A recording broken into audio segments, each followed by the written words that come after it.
Hello again, welcome back to Asgard, and welcome back to Compact Claustrophobia. So, since the last episode, just really quick, there's one thing that I want to show you. Over here, I went ahead and I brought out our external storages a bit, just so we can get some of these things. Not everything is plugged up just yet, but I did get a bit of stuff plugged up. And if we pop into here, I added one extra small line of automation to get us ready for this episode, and that is just a pulverizer that's pulling out some of this charcoal. And we're still running a net positive on charcoal creation, which I actually need to change out that tank because that is backing up on me. But we are still running a net positive on charcoal creation. You can see we're up to 2458. It's not a huge net positive, but we are coming out on a positive on that. And some of that charcoal is just going up to a pulverizer, which is then feeding into a manufactory, creating graphite dust for us. So that we've kind of got that already created and on hand. And if we pop back through, actually, well, let me grab, since I don't have it plugged up yet, let me grab one thing while I'm already here. Now today what we're going to be doing is we're going to be turning our attention over towards the fusion reactor and getting this thing set up. I did go ahead and I made the 2 wide elevators for the quest, and I made a large compact machine since we are going to need that. But what we are going to do, and I did take some of our stuff and dump it into here. Not all of it is currently dumped into here yet. But I did bring a couple chests over. Or a couple chest inventories over. But what we're going to do is, let's go ahead and start with the fusion electromagnets. Let's get ourselves, let's see, let's get 4 stacks of copper solenoids. And then let's go ahead and make ourselves some basic plating. Now, let's see, minimum for the electromagnets, it's going to be 4 stacks of this. I also made up a bunch of tough alloy because we are going to need that also. For this right here, we're going to turn this into advanced plating. Let me dump that into there. I'm already out. Oh man, I'm already out of tough alloy. Okay. Alright. Okay, well there's our 64th, or our 4 stacks of advanced plating. We came close, but not quite there. And let's go ahead and get ourselves, well, let me dump this stuff into there. We're going to go ahead and get a stack of fusion electromagnets. So there's that. And that's actually going to knock out this part of the quest. Now the fusion core, to make this, we're actually going to need a couple things. We're also going to need fusion connectors. So let me just grab another stack of those, and oh yeah, and tough alloy. Okay, well let's turn our attention over to the fusion core while that stuff's running. Once again, we are going to need plating, and we're going to have to get into that in just a second. And the magnesium diboride, I don't know that I have. I've got 2. And actually, on that note, what about energy upgrades? Crushed quartz, pulverized obsidian for each one. Well, in that case, let me just, let's see, can I do that through the crusher? I can. Oh, and it makes 4. So I only need 1 stack of that, really. Okay, I'm going to let that run for a little bit. We're going to get some energy upgrades here in just a moment. But let's see, let's go ahead and get the other stuff that we're going to need. Actually, I'm going to need 2 of these. And I'll tell you what, for right now, I'm just going to plug this up here. Throw in like 32 of those. Just to make this process a bit faster. I can probably do 32 more. Yeah, it's consuming a lot of RF per tick, though. I'll throttle that back down. We got a bit of tough alloy. That's probably enough to carry us through, I imagine. I just didn't want to have to wait on it. So we're going to be speeding all that up, or making it a little bit better here shortly. Okay, so let's go ahead and get ourselves 4 of these fusion connectors, because we are going to need these also. And then back over to this. For the advanced plating, we're going to need 8 of that for our chemical reactors. We're going to need more of it, though.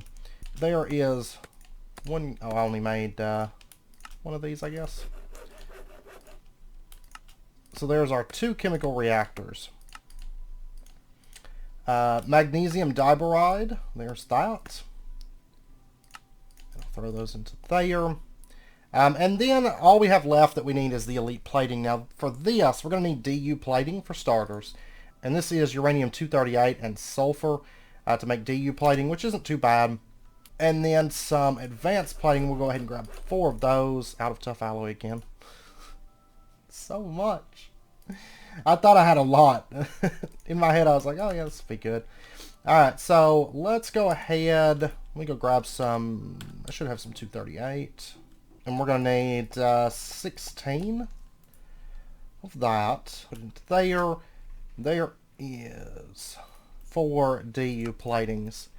And then for the elite plating, for this we are going to need crystal binder. Now this is a combination of calcium sulfate, magnesium dust, pulverized obsidian, these two being really, really easy for us, and then crushed rhodochrosite. Now calcium sulfate, we're going to have to get the crystallizer for this, and then we're going to have to do fluorite water, and for this, yeah, here we go. This is where it starts out at, which is the rock crusher. And the same is true for the rhodochrosite as well, coming from the rock crusher. So what we're going to do is we're going to get ourselves a rock crusher. Let's go ahead and make a melter. Okay, so there is our melter. And let's see. I guess we'll go ahead and set up the rock crusher. Let's see. We could either go with like an igneous extruder, and set that up, but realistically, I don't think we're going to need a lot of this. So I'm going to see if we can get by with just the amount of pebbles that I have laying around. And that gets them out of my inventories anyways. Normally, this is something that we would automate, you know, in normal packs. But this pack, we're not really going to use this that much. So I don't think it's really a necessity. Let's go ahead and plug this up. I'm plugging stuff up in here just because I don't currently have my power ran over completely to our kind of machine workshop. So we'll get this running. You can see we're going to get some rhodochrosite. Now, if we go back to the fusion core, this elite plating, we're going to need crystal binder 2 of those. And I don't think we're going to use elite plating for anything else throughout the pack. To be honest, it's like this one thing, you know. So this will be the only time, really, I guess, that we need this stuff. Probably the only time that we need the rock crusher, truth be told. So we're going to need, what, at least 8 of the rhodochrosite, which does look like we're going to come out with that. You can see we're also getting sulfur, which is pretty handy because we're going to need that in a second as well. And then if we run out the diorite, speed this up a little bit. So there's 8 of that. We'll see if that gets us where we need to go. And if we wanted to automate sulfur right here, this would be the ideal way to do it, is igneous extruder with granite, because it would just take water input. But if we end up needing that, we probably will automate it as such, but we'll see. We'll see how things go. Alright, so we got the crushed rhodochrosite. Once again, the obsidian and the magnesium, super easy. Now, kind of the not so fun part, the calcium sulfite. For this, we're also going to need a crystallizer, so we may as well go ahead and get that. Okay, so there's our crystallizer. And we're going to have to make 8 calcium sulfate. The fluorite water, basically 8 of these. You know, 8 crushed fluorite and 8 water to get our fluorite water. I'm going to go ahead and make just a few portable tanks.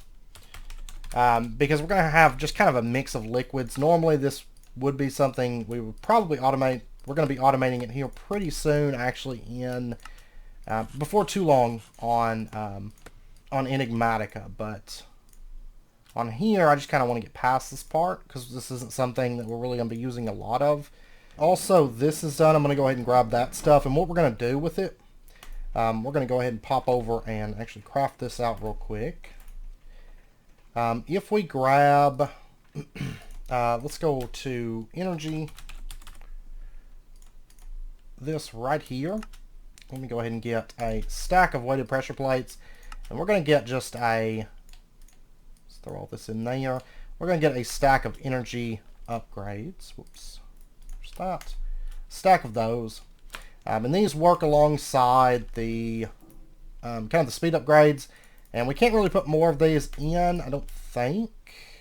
Yeah, Yeah, we can't put more in than what we have in speed upgrade. So it's 1215 on RF per tick right now. If we throw that in, it drops it down to 135.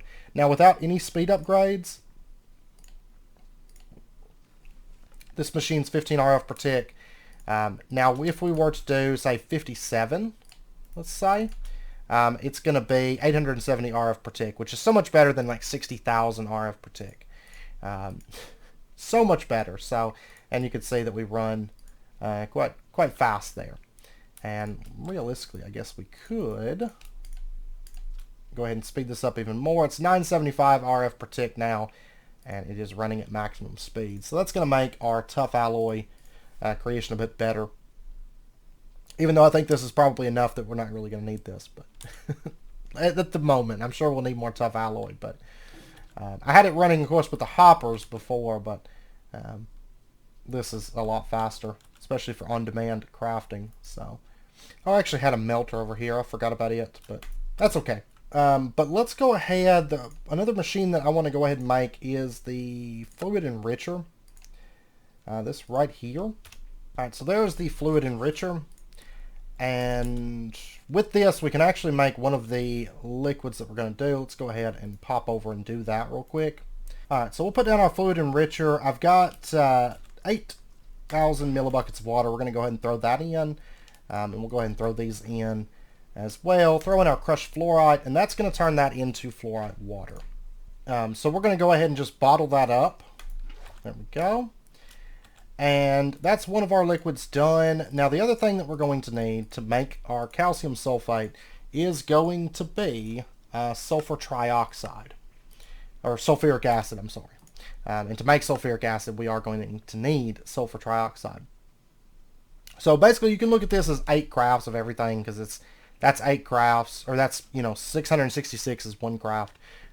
So you just multiply everything that you're doing by 8 times.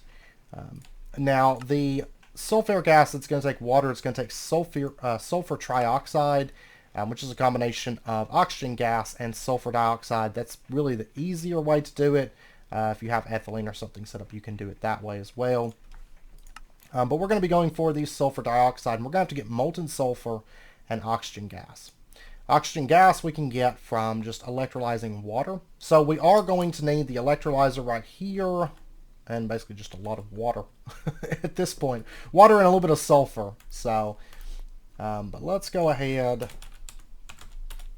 and let's get ourselves an electrolyzer. All this stuff is all super easy to do at this point, but it's just a lot of steps, basically. So there is our electrolyzer. And we got a quest completed for powered water. Oh, that's over here. Common gases. Yeah. Okay, so there's a portable tank filled with water. So let's grab that. Let's back out here. And we are going to need to electrolyze this water real quick. So we'll just take it. We'll dump it into there. And we're going to throw in that and that. Just speed this process up because it is pretty slow to electrolyze. And you can see that we're going to start getting deuterium. We're going to get hydrogen. And we're going to get oxygen. Now, oxygen is what we're really after right now. Deuterium, we are going to use a little bit later. The hydrogen, there are uses for it, but we're going to be using basically just these two today. And we are going to set this up in a minute for an automatic system where we're going to be using that deuterium, but we'll get to that here in just a moment. And while that's running, let's go ahead and set up our melter. And to get the sulfur dioxide, this is going to take molten sulfur, and we get 666 per. And once again, this is all just multiplied by 8. So we're going to take 8 sulfur, toss that in, get that running. There is our molten sulfur. Let's see, the hydrogen gas, I don't think we're going to actually use this for anything that comes to mind. And we're going to have an absolute ton of it here shortly. So let's just shift clear and remove that so we can get this back up and running. And right here, well, we'll wait for this to finish up. All right, let's clear the hydrogen gas again. Let's grab the deuterium. And let's grab the oxygen, which is what, of course, we need right now. And now what we're going to do to make our sulfur dioxide, this is a combination. This is going to be done in the chemical reactor, and it's going to be a combination of our oxygen gas and our molten sulfur. And we've got enough oxygen for that. However, I am going to need just a little bit more. But let's go ahead and grab our chemical. I'm just going to use this chemical reactor because I don't think after... Oh, I guess that achievement was gated behind... Oh, I never picked one up, that's why. We're going to use this electrolyzer again here in just a second. But for right now, I'm going to remove that. We'll drop down our chemical reactor. We'll throw in these upgrades. And we're going to throw in our oxygen gas. And we're going to grab this molten sulfur and throw that in as well. And that's going to start making sulfur dioxide. So there's 8,000 millibuckets of that. And then we're going to grab that and throw it back in, and it's going to start making sulfur trioxide. Now right here I am going to need, of course, just a little bit more of the oxygen gas. So let me go get just a little bit more water, and we'll get that set up. There we go. So there is 8,000 millibuckets of sulfur trioxide, and I'm just going to remove the oxygen gas at this point. So we're going to take our sulfur trioxide and we're going to combine it with water. And this is going to make us our sulfuric acid. So there's that. And then we'll just grab that out. So we'll take that sulfuric acid and our fluoride water and just get those combined. And that's going to make hydrofluoric acid, which I don't know that we're going to have any use for that, but we're going to go ahead and bottle it up anyways. And we're going to take our calcium sulfate solution. Alright, so now that we've got that, let me pop into here, and for right now I'm going to set this down because we're not going to use that hydrofluoric acid, and I'm going to set this deuterium down for right now. Whoops, wrong tank. We are going to use that deuterium, but not just yet. There's the deuterium. Okay, I want that back. Then we're going to take our crystallizer, drop this down. This is the last thing we got to do for this, and we're going to dump in our calcium sulfate solution. That's going to get us calcium sulfate. So a fair few steps, but not too bad. So there's that. Alright, so let's pop back into here. We're going to dump in, I'm going to keep our electrolyzer, but we're going to dump back in the rest of the stuff because we really don't need it anymore at this point. And now we can make crystal binder. This is going to be magnesium dust and the rhodocrostite, the obsidian, and the sulfite. So there's 16 of that, and then we can get our elite plating, and then we can get our fusion core. Well, after I get a machine chassis. Then we can get our fusion core. So there is that. Let's see, that completes this quest, and we're going to get 32 more fusion electromagnets. I think we're going to have to make more of those, but I'm not for sure. Okay, and this stuff we'll get into here in just a little bit. Okay, now at this point, we have our large compact machine. We are going to set this up. I guess we're going to set this up in our power system room, I suppose, because technically this reactor does make power, even though most of our power is going to be fed back into it. But we'll set it up. We'll set it up right here. Let's pop inside. And the way this is going to be set up, let's, we're going to put in our right elevator here. Let's set our entry point to there. And we're going to come out to the center of this. This is, let's see, how tall is this? Is it 3 blocks? Yeah, it's 3 by 3. So we're going to come up 3 blocks. And let's come back a little bit. And then we're going to put the fusion core in right there in the center. And that puts it right in the middle of the room. Because the structure is fairly large. Let's put the elevator in actually right here, in fact. And then we'll put the other elevator. This is so that we can access the top. We're going to put the other elevator in right there. And this is kind of the core of another large multi-block. You can see a bit of information here, lots of stuff going on. Most of this stuff is pretty self-explanatory. But what we're going to do is we're going to put in a fusion connector here, here, here, and here. And then we're going to run out electromagnets. Or actually, you know what? I'm thinking of the larger size ones. We're not actually going to need the fusion connectors. Because I put them out and I was like, wait a second, this ain't going to fit. I'm losing my mind. These are for if you want larger ones. You'll use the fusion connectors. They'll attach right there. But for this one, we will not be connecting there. We'll just be running these out like so. Because they're going to plug just straight into the electromagnets. So we're going to run that out. And then over here, we're going to run out ones on this side.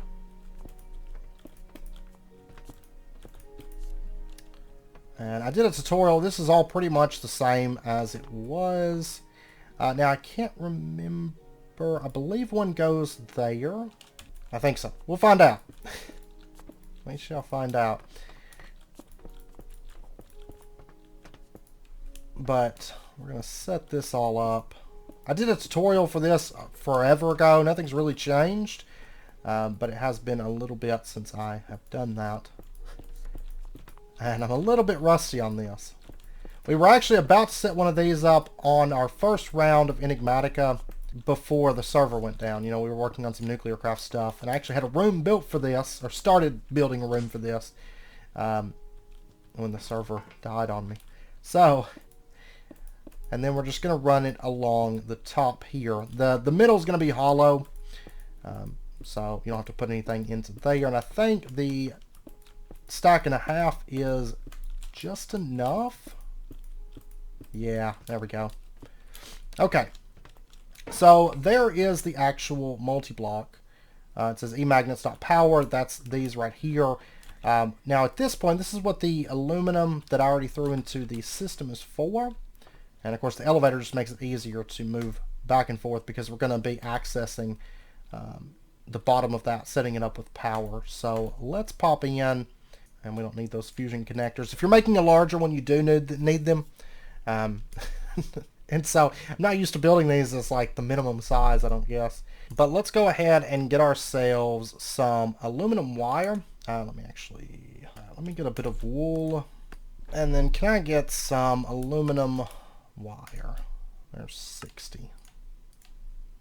Let's just make as much as we can, actually. So there's another 28.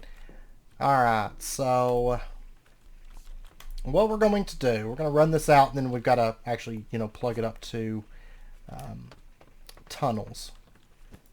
But we're going to run this out just all the way around it. We're going to use this because, of course, it has like that infinite or almost infinite transfer. Each of these electromagnets, I don't remember, I think it tells in here, 200 RF per tick on these that we're going to have to feed into this. So it does take a bit of power to get this up and going. We do have our reactor, and we have a decent amount of storage. That's on the far side, yeah. Okay, and so we'll run these on the inner side. And then we're going to run up, I will just run it up like that. And actually, let me set the entry point here instead. And then down here, we're going to just have a tunnel wherever. Let me pop out and get a tunnel, actually. Or 2 tunnels. And this is going to be, basically we're going to be able to connect here and here, or here and here. Yeah, actually we'll run this over. That way it's coming out of the voltaic piles and not relying on the reactor just in case something were to happen. I think that's going to be better for us.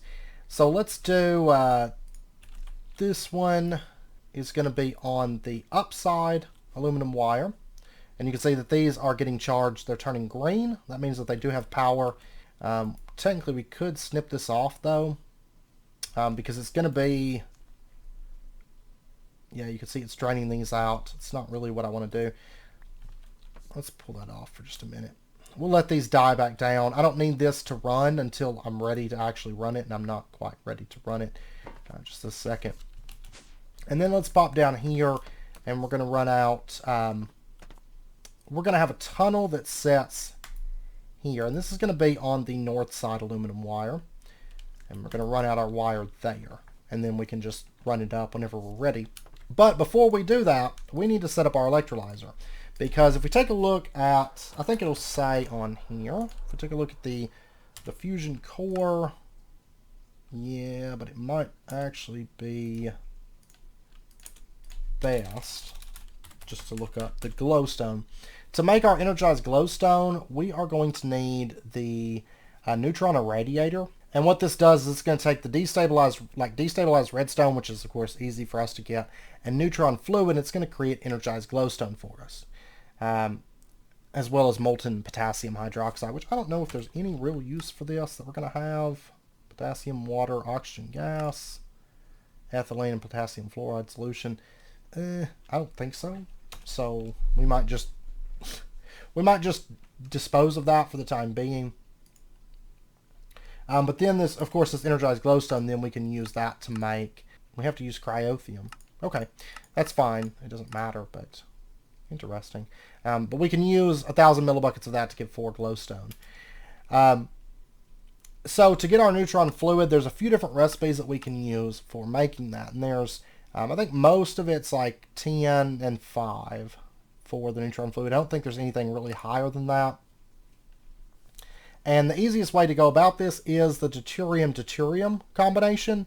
You can see that that's going to be making 50,700 RF per tick, and it's going to last basically 2,000 millibuckets of deuterium last for 200 ticks. Now, of course, there is other things that we can do, like tritium, molten lithium 7, deuterium, molten boron 11, deuterium, 2 things of tritium. We're going to be going with deuterium. Deuterium is kind of your starting point generally, and that is, of course, just from electrolyzing water for that. So we're going to set up our electrolyzer, and we're going to set up, is that where I want it to go? Yeah, that's fine. Throw that in there, throw that in there. We're going to keep the speed and energy upgrades in this, because this thing will be eating through that deuterium at a pretty decent rate. And then we're going to pop out, let me just grab that, and let's see, do we want to go with a infinite water source? Because it would, I mean, realistically, it would just be basic plating. Yeah, I'll tell you what, let me craft out a sequential fabricator real quick. It's getting so much nicer now that we have most of our stuff plugged up with refined storage. It just makes life so much easier. And then let me go ahead and make one of these for fluid fabrication. And then let me just get a hardened upgrade kit. And that should be fine. Okay, let's take this sequential fabricator and let's set this up, actually. Put it here. We'll say you can input on this side. For right now, we're going to set up our portable tank. That's going to change here in just a second. Put that in. Put that in. And let me just grab, you know, a few stacks of 10. Let's get a few stacks of basic plating. Let's set up a recipe here. Water. There we go. That's going to start sending water over, and this is going to start making us infinite water sources. And we'll let this run for just a moment. It's going to make 8 of them, which realistically, 80 millibuckets per tick of water. That honestly, it might be enough, truth be told. We'll see. We'll see, because I may not even need the 640. That might just be overkill. Oh, I was making some more of that, actually. So there's that. So if we put in the infinite water source here, this is going to start running. Yeah, that's going to be plenty. There's no point whatsoever to make higher than just a compact infinite water source. So that's going to start running. It's going to be making us our hydrogen gas, deuterium, and oxygen gas. Now at this point, what we need to do is we need to set up, let's see, what would be the best way. Okay, I'll tell you what we're going to do. Let's get some hardened glass. 2 pieces of that. And then let's get ourselves pressurized fluid conduits. Be these right here. So there's that. And then let's take a look at the universal bin. Basic plating and zirconium, which we got zirconium today. So we're going to grab that. And to make this into an ink, okay, just melt it. And then we'll get our universal bin. Alright, so there's that. A pressurized fluid conduit. We've got our portable tank that has deuterium in it. I think that's everything that we're going to need. So let's pop into here. Let's go downstairs to this. You can see the hydrogen gas is built back up again. We're going to put in our deuterium tank here. And we're going to go ahead and just lock that in to make sure that we've got deuterium. And then we're going to put in our universal bin right here. And then we're going to run out our pressurized fluid conduits. We're going to say that you can insert, you can extract, always active. And that's going to pump out the, well, right now it's got the liquid hydrogen, or the hydrogen gas in there. Let's connect that up and say that you can insert. And it should pump out the hydrogen gas. Once this is caught back up, it should pump it out fast enough. Then it's going to pump out the deuterium. So you can see we've got 2.2 buckets. Now there's no way to do like a priority system here. Oh, and oxygen gas. Or, you know what? No, we don't even have to do this. What we could do, because I think this, if we said tank settings void all, and then here we did tank settings void all, because we're going to void it anyways. Yeah, there's no reason to even bother with that. So now it's only going to produce deuterium. Okay, that was a dark moment for me, but now we're going to be producing deuterium. Okay, so now what we can do is we can then, we're going to use this as kind of like a buffer tank. We're going to put that in, and we're going to say that you can extract always active. And we're going to run this over to there. And we'll connect that up. We'll say that you only insert. So you can see deuterium is going into here. I think it's going to have to go into both these tanks though. Prevent input overflow. I want to leave that as it is. So at this point, what I'm going to have to do is get that deuterium built up. And then it'll start going into the second tank. And at that point, that should be fine for us. I could even make a second electrolyzer to speed up the process. That might be worth doing, honestly. And just have it plugged up there. Because the recipe that we're going to be going with is the double deuterium recipe. This one. To make our neutron fluid.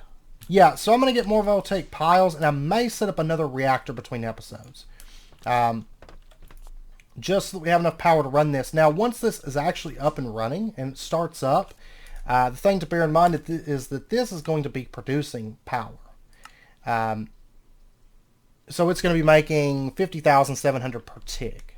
And this thing needs, it's just shy of 20,000 RF per tick that it needs. So 2 reactors could run it. 2 of our reactors that we have set up could run this without issue. But then it's going to be producing enough power technically to kind of run itself once it's up and running. And then some, of course. It's only 50 per operation. Yeah, we'll definitely want that, because that's only going to last for 200 ticks. So, what, 10 seconds? If the energy has a place to go and everything. So, yeah, I'm going to get another reactor set up for sure. And then I'm going to let this buffer build up while I'm doing that. And maybe make another electrolyzer, maybe even 2, we'll see. Because technically I could run these pipes down, set up another one there, have 3 electrolyzers making deuterium, and we could expand it further if we need to. Yeah, so that's what I'm going to do. And then get just a bunch of this. This is cheap to make, and these are cheap to make. I'm overflowing in both of these materials, and iron for that matter. So yeah, I'm going to work on that. I know it's about wrapping up point for this episode. So we are going to end out this here. Next episode, when we come back, though, we will get this up and running, and we will we'll start producing that neutron fluid and then start turning that into glowstone, at which point we start making that into glowstone, but we're going to have to get the cryothium to actually start making the glowstone itself. So we'll be knocking through a bit of this little section here come next episode. And then I think at that point, yeah, then we'll be making endstone. Okay. Yeah, so that's what we're going to do come next episode. So we'll just kind of continue working on this. So anyways, with that, I am going to wrap up this episode here. I hope you guys enjoyed it.